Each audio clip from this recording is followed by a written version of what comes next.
Itulah tadi Auda, kita telah berehat seketika dan sebenarnya kembali bersama kami dalam rancangan Rapat Pagi dan kita akan mengikuti satu topik yang memangnya kita ditunggu-tunggu pada hari ini. Dalam segmen wawancara bicara undang-undang. Sedikit mengunjar nih saya apa topiknya sebenarnya. Dicari lagi. Dicari tu. Bertajuk nafkah anak sayang ataupun kecundang. Bersama dengan narasumber kita yang kita percaya sudah pun berada di hujung talian, Yang Mulia Muhammad Afendi bin Junaidi, seorang peguam syar'i, mediator bertauliah. Apa kata kita sapa beliau terlebih dahulu? Assalamualaikum. Waalaikumsalam warahmatullahi. Selamat pagi penyampai kita yang sangat ceria pagi ini. Puan Najib Jazirah dan juga Fakrul. Nampaknya Indah berkesorangan. Macam kami itu siapa sebenarnya? Ya. Okey. Ini adalah anak istimewa saya. Beliau Muhammad Rafiq Irfan. Beliau adalah seorang anak autisma saya. Seorang anak autisma saya yang baru berumur 10 tahun dan dia akan mengambil masa untuk dia akan tampil pada pagi ini untuk 1 minit saja, insya-Allah. Macam itu. Jadi kegemarannya waktu-waktu mingguan ni apa tu sebenarnya? Seperti mana Tuan Fakrul tadi biasa tidur. Mengambil masa rehat. Mengambil waktu rehat. Okey. Betul. Tapi pagi ini kita mulakan dengan soalan yang pertama ni. Ini merupakan satu topik kesinambungan pada minggu yang lalu. Jadi mungkin penonton kita ni dapat diberikan pencerahan mengenai dengan topik yang dibawakan pada hari ini. Silakan. Okey, bismillahirrahmanirrahim. Assalamualaikum warahmatullahi taala wabarakatuh. Penyampai yang saya hormati, sidang penonton, rakan-rakan seperjuangan saya juga yang ada menyaksikan bersama pada pagi ini. Ini adalah edisi kedua bagi tajuk yang berkaitan dengan tuntutan nafkah anak. Saya ucapkan syabas juga kepada RTB sebab saya pun ada menerima banyak-banyak persoalan sejak daripada edisi yang lepas, yang mana banyak bertanya bila lagi akan dibuat siaran selanjutnya, dan alhamdulillah pada pagi ini ianya telah pun diterjemahkan, dilaksanakan pada pagi ini, insya-Allah. Baik, sebelum saya memulakan tajuk pada pagi ini, anak saya autisma Muhammad Rafiq Irfan, dia akan membacakan sebuah sajak khusus kepada ibu-ibu dan bapa-bapa yang berada di luar sana. Okey. Baca. Barakah untuk ayah. Ayah, di mana engkau menghilang, disayang atau kecundang? Ayah, aku ini adalah anak kandungmu. Aku adalah bukti dari kasih sayang ayah dan ibu. Suatu masa dulu, jangan kau lupa ayah demi mengejar hidup barumu. Ayah, jangan lupakan aku ayah, tanggung jawab nafkahmu ayah.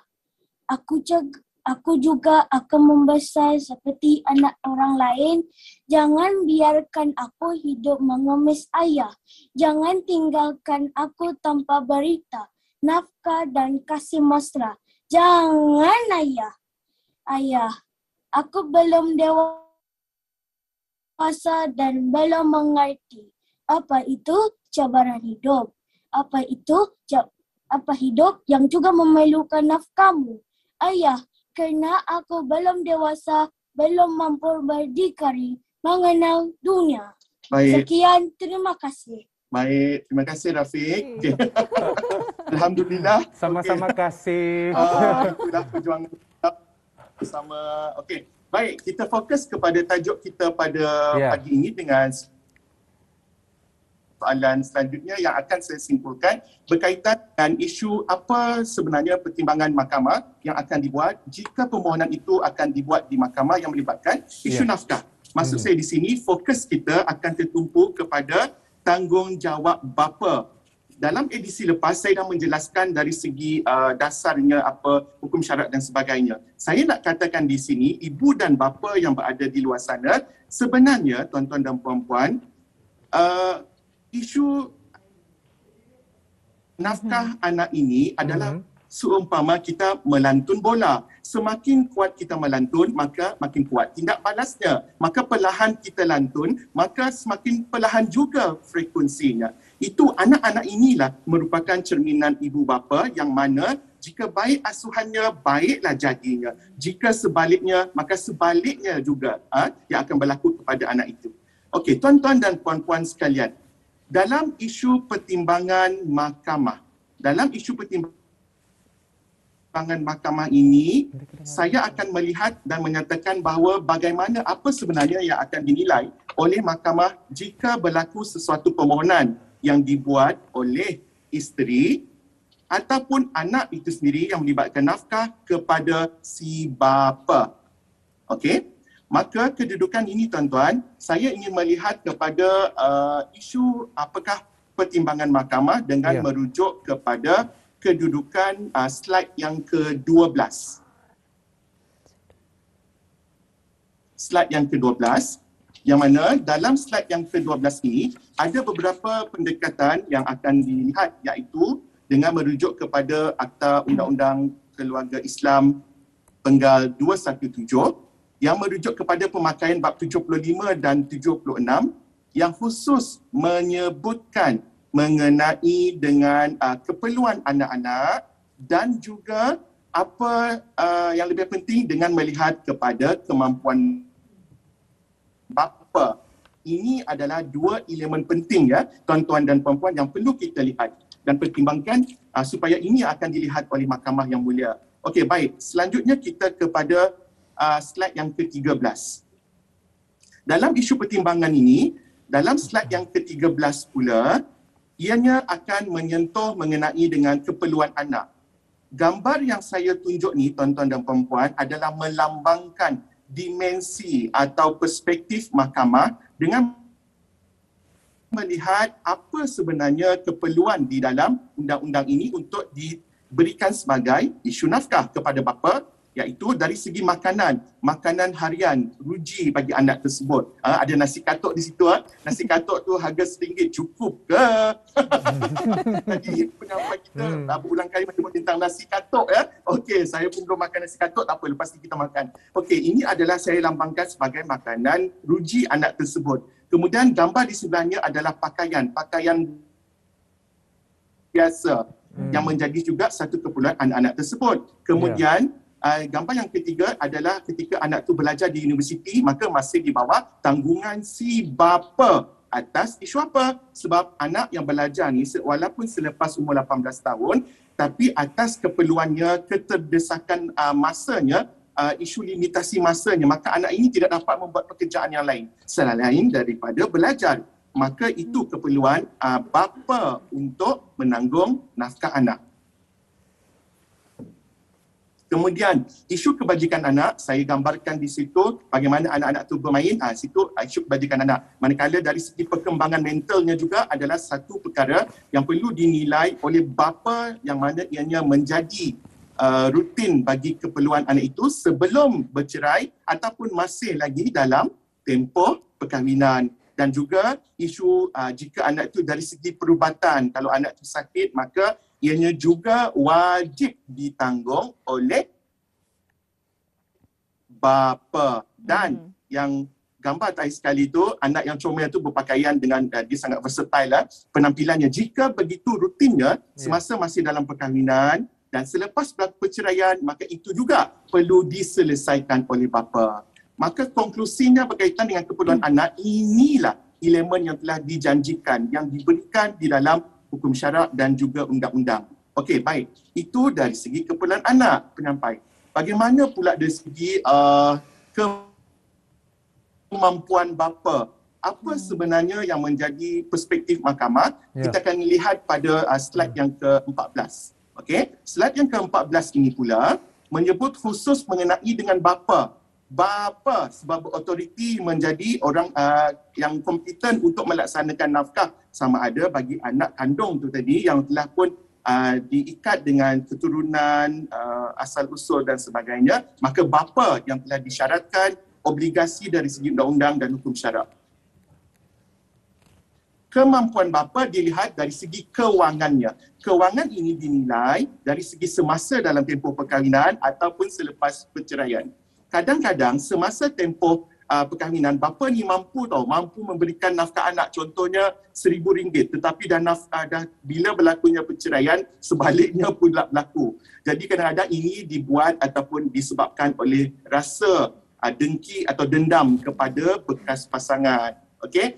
Kemudian tengok juga mahkamah akan melihat dari segi kemampuan. Jika bapa tu tadi mempunyai lebih atau lebih daripada seorang isteri. Maksudnya di situ merujuk kepada jika bapa tu tadi dalam tempoh poligami, maka tanggungan nafkah ini sudah tentulah berbeza sebab bapa ini mempunyai menjadi nakhoda kepada 2 kapal ataupun lebih.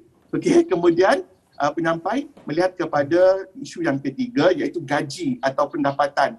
Bagaimana pendapatan ini dan baki bersihnya diagihkan dan di situ akan dinilai oleh mahkamah juga yang bergantung kepada kemampuan bapa dalam melaksanakan nafkah. Kemudian saya ada bandingkan sebuah kereta dan juga sebuah basikal buruk di situ, basikal tua yang kita ni Okey, di sanalah perbandingan yang saya nak katakan. Orang yang bukan biasa-biasa, orang yang bukan kaling-kaling orang kaya dan saya kata kalau dia mampu, ia mesti sama tanggungjawabnya sama ada dalam tempoh perkahwinan dan selepas. Tiada istilah perbezaan di situ. Melainkan telah dibuktikan sebaliknya, bapa ni tiba-tiba selepas berlakunya perceraian jadi orang yang jatuh ditimpa tangga. Apabila dia berjaya buktikan di mahkamah, maka tanggungjawab itu dia yang perlu buktikan. Okey. Selesai berkaitan dengan kedudukan kemampuan bapa yang banyak disebutkan di dalam bab 75 dan 76. Okey, dan selanjutnya saya serahkan kepada penyampai.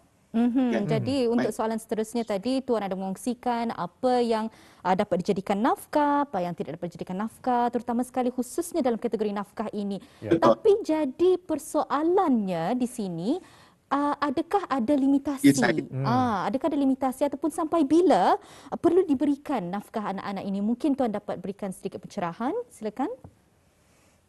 Okey, baik. Okey, berkaitan dengan limitasi, bagus soalan dia.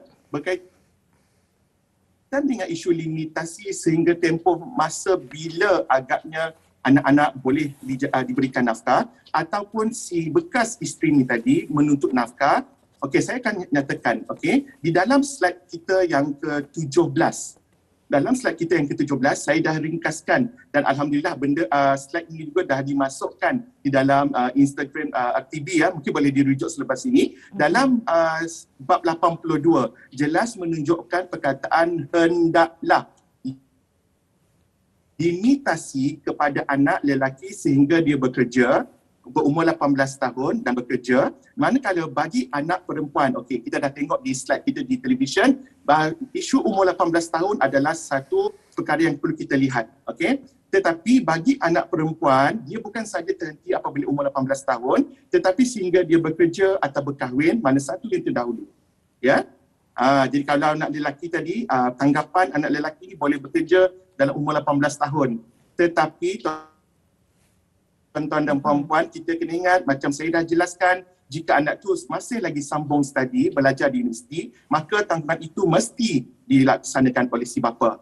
Saya nak jelaskan di sini, jika ada pergolakan berlaku yang melibatkan isu limitasi ni tuan-tuan dan puan-puan, saya nak katakan di sini bahawa apabila anak dah menjangkau umur 18 tahun, jika belum ada apa-apa perintah dibuat, maka anak itu sendiri yang kena memohon di mahkamah.